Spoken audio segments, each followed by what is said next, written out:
My name is Leah Morgan. I'm 34 years old, and I work as a CPA in Chicago. All my life, I believe two things: that family never turns their back on you, and that money can bring people closer together. But in a single morning, both of those beliefs were shattered. $25,000, every cent I had carefully saved over the years, vanished in an instant. I had spent an entire month planning the perfect family vacation to Las Vegas, booking flights, reserving hotels, building a day-by-day itinerary. I wanted everything to be perfect for my parents, my brother, and his wife, because I truly believed this trip would help us rebuild the bond that had slowly faded over the years. I pictured us laughing together over slot machines, sharing dinners under neon lights, and creating memories that would last a lifetime. But when I arrived at the airport, heart racing with excitement, my phone buzzed with a message from my mom. "We all voted that you should stay." My hands started trembling. My stomach felt like it was collapsing. Through the thick terminal glass, I watched them walk toward the first-class gate. Not one of them even glanced back. The boarding pass in my hand suddenly felt meaningless. I stood there surrounded by a sea of strangers, completely alone and excluded from the trip I had paid for. They didn't just abandon me, they erased me from something I had poured my money, time, and heart into. I could have screamed. I could have cried. I could have run down the jetway after them, but I didn't.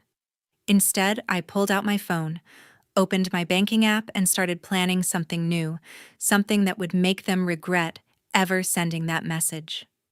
1 week later, their lives began to crumble piece by piece, and I was just getting started. Before we continue, leave a comment telling me what time it is and which city you're watching from. I truly want to know how far this story has reached. 6 weeks before the chaos, my desk was buried in budgets. As a CPA, I'm used to taming numbers, but planning a family trip to Las Vegas felt like wrestling a storm.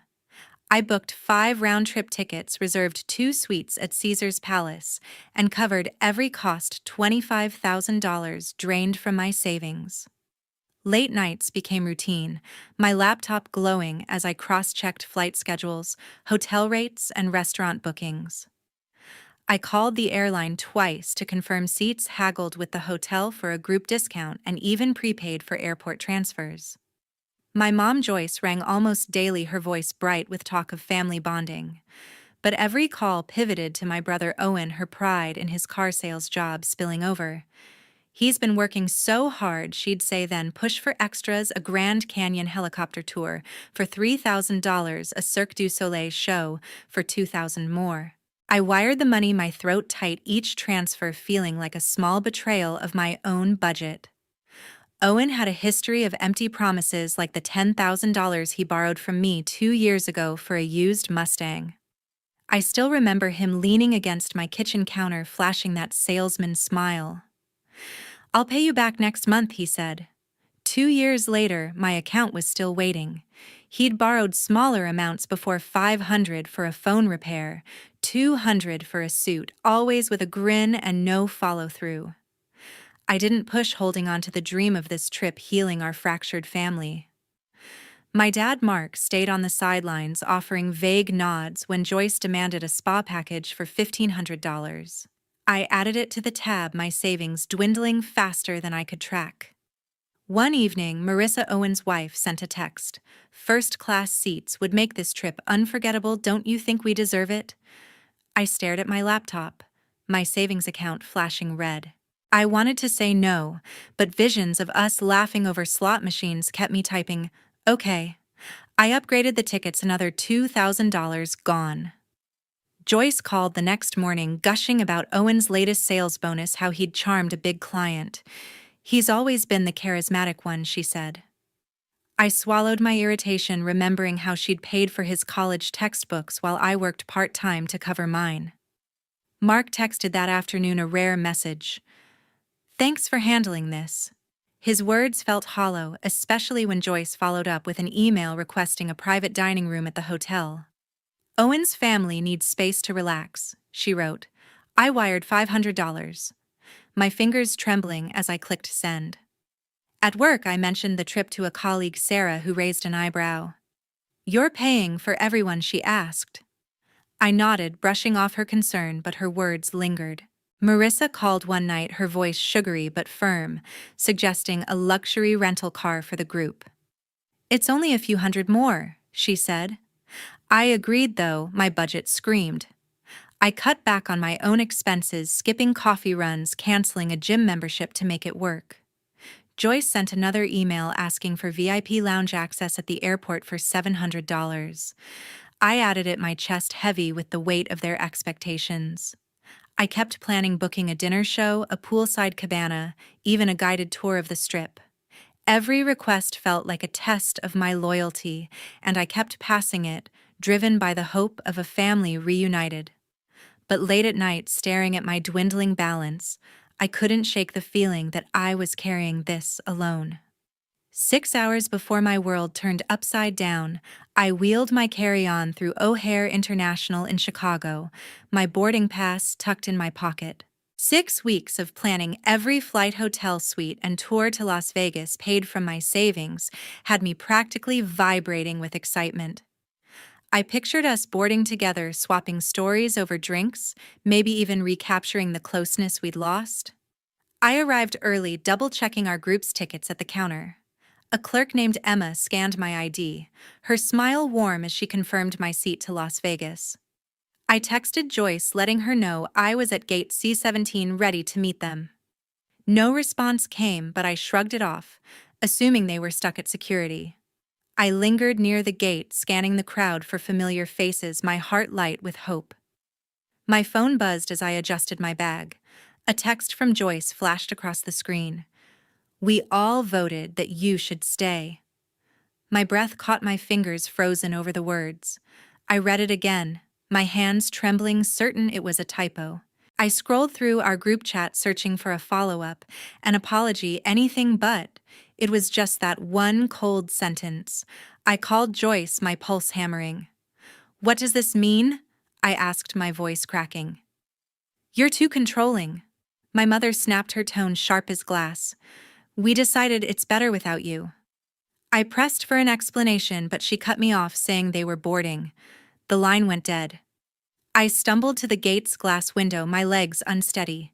There they were, Joyce, Mark, Owen, and Marissa handing their tickets to the agent, headed for first-class seats I'd paid for. Joyce's scarf fluttered as she walked, Owen's leather jacket glinted under the lights, Marissa's designer purse swung at her side. A second text arrived from Owen. "You make things complicated. This is our plan now." Complicated. I'd spent $25,000 on their vacation. I watched them stride down the jetway, not one glance back, my chest tightening with every step they took. I dialed Joyce again, my fingers shaking. "How could you do this?" I pleaded. "We just need a break from your micromanaging," my mother said, her voice dripping with dismissal. She hung up before I could respond. I called Owen next, my heart pounding. "Stop making a scene." He barked, his tone laced with arrogance. "You're not part of this anymore." I begged for a reason, but he scoffed, a sharp cutting sound, and ended the call. Marissa ignored my text. Mark, as always, stayed silent. I sank onto a bench by the gate. My boarding pass crumpled in my fist, the airport's noise fading to a dull hum. Alone, I replayed their words, each one a knife twisting deeper. This wasn't the first time they'd left me behind. When I was 12, they'd forgotten me at a supermarket, too busy getting Owen to soccer practice. But this was calculated, a betrayal carved with intent. I'd poured my savings, my energy, my heart into this trip, only for them to erase me. My anger surged, mingling with a raw, aching hurt. I stared at their texts, the words searing into me, and felt a shift inside. I wasn't going to beg or break. I was done being their afterthought. Back in my Chicago apartment, the silence of my living room felt heavier than the airport's hum. I opened my banking app, still reeling from the morning's betrayal, and scrolled through my account. My heart sank. New charges from Las Vegas, $3,000 at a casino, $1,500 at a steakhouse, another $1,000 at a luxury spa. My credit card, the one I'd given Joyce for emergencies, was bleeding. I called the bank, my voice tight, and a rep named Clara confirmed the charges were made today, linked to my family's hotel. I stared at the numbers, my anger flaring. They'd left me behind, and now they were spending my money like it was theirs.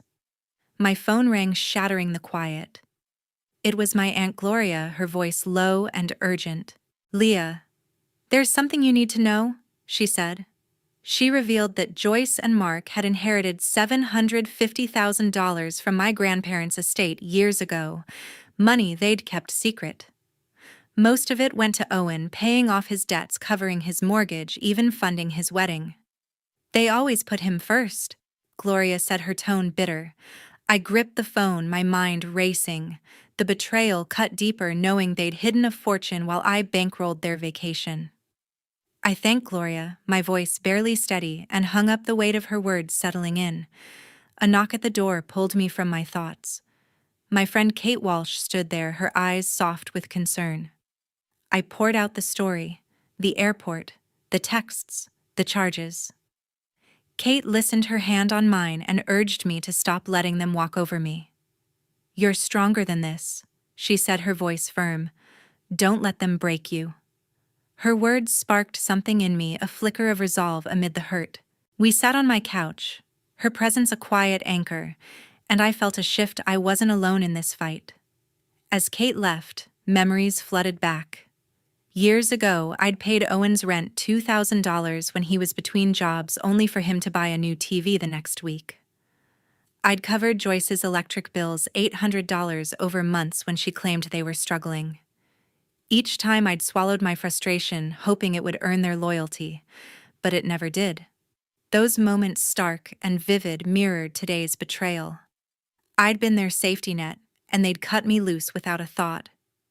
My phone buzzed again, my cousin Sean calling from across town. "I heard what happened," he said, his voice sharp with anger. "They can't keep doing this to you." He pushed me to act, to demand what was mine, maybe even talk to a lawyer. "You've given enough," he said. "It's time to fight back." His words echoed Kate's, fueling the fire in my chest. I hung up, staring at my empty apartment, the sting of their actions sharper than ever. I wasn't just hurt, I was ready to make them face me. The next morning, I opened my laptop with a coffee in hand. My apartment was quiet, but my mind was a storm of resolve. I pulled up every receipt from the Las Vegas trip, 5 round-trip tickets costing $8,000, 2 hotel suites at $10,000, a helicopter tour for $3,000, and a Cirque du Soleil show for $2,000. I dug through my email, finding Owen's message from 2 years ago, promising to repay the $10,000 he borrowed for his Mustang. My fingers trembled as I organized the files, each one a reminder of how much I'd given. I cross-checked bank statements, noting the charges they'd racked up in Las Vegas casino bets, lavish dinners, spa treatments. My anger surged, but I channeled it into focus-saving screenshots of every transaction. This wasn't just about money, it was about reclaiming my dignity. I called a lawyer named Rachel Bennett, recommended by a colleague. Her voice was calm, professional, as I explained the trip, the betrayal, and the unauthorized charges.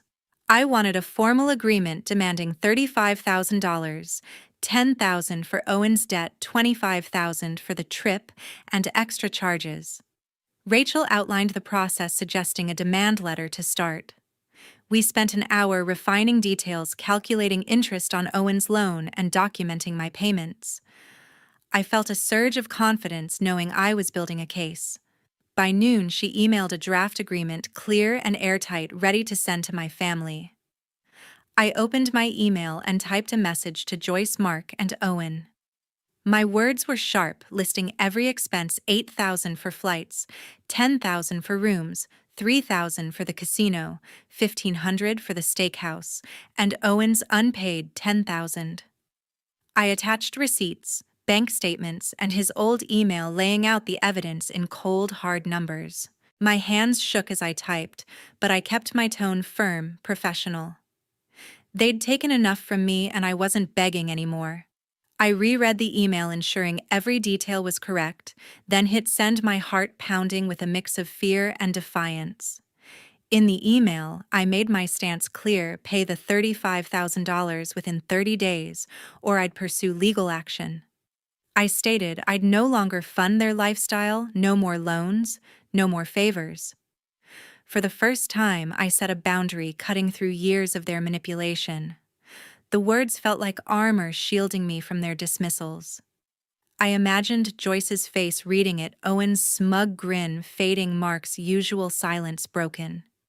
The thought of them facing consequences sparked a sense of freedom I hadn't felt in years. I saved a copy of the email, knowing it was a line drawn in the sand. Sean stopped by that afternoon, a stack of legal documents in hand. He'd offered to review the lawyer's draft, his experience with contracts proving invaluable. We sat at my kitchen table, poring over every clause. He caught a small error in the repayment timeline, suggesting a tighter deadline to pressure them. "This is solid," he said, his voice steady. "You're doing the right thing." His support grounded me, turning my resolve into steel.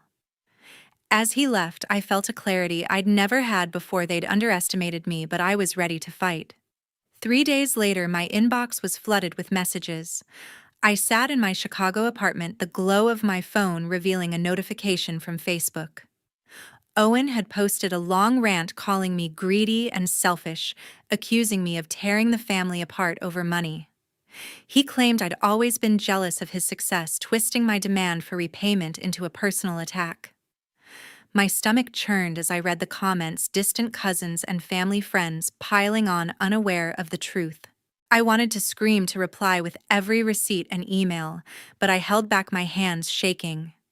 Instead, I scrolled through his post again, noting how he'd conveniently left out the $10,000 he owed me, the trip I'd funded.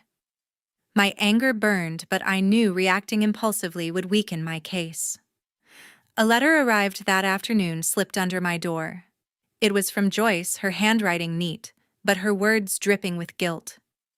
"You're breaking our family," my mother wrote, claiming my legal threats were selfish, that I should forgive for the sake of unity. She mentioned her sacrifices, how she'd raised me through tough times, as if that erased her betrayal. I read it twice, my jaw tight, feeling the familiar tug of guilt she always wielded. But this time, I didn't waver. I tossed the letter on the counter, my resolve hardening.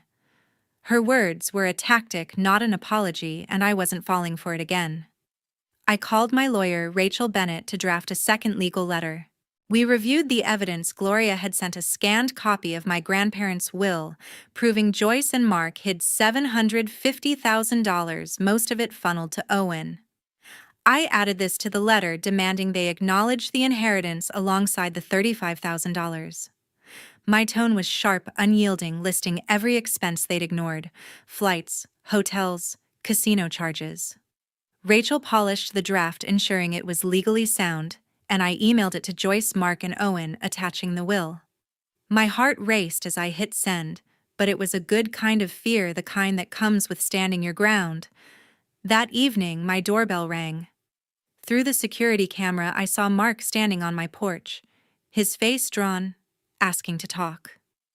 "We can fix this," my father said, his voice muffled through the speaker. I stayed behind the locked door, my finger hovering over the intercom. "There's nothing to discuss," I replied, my voice steady.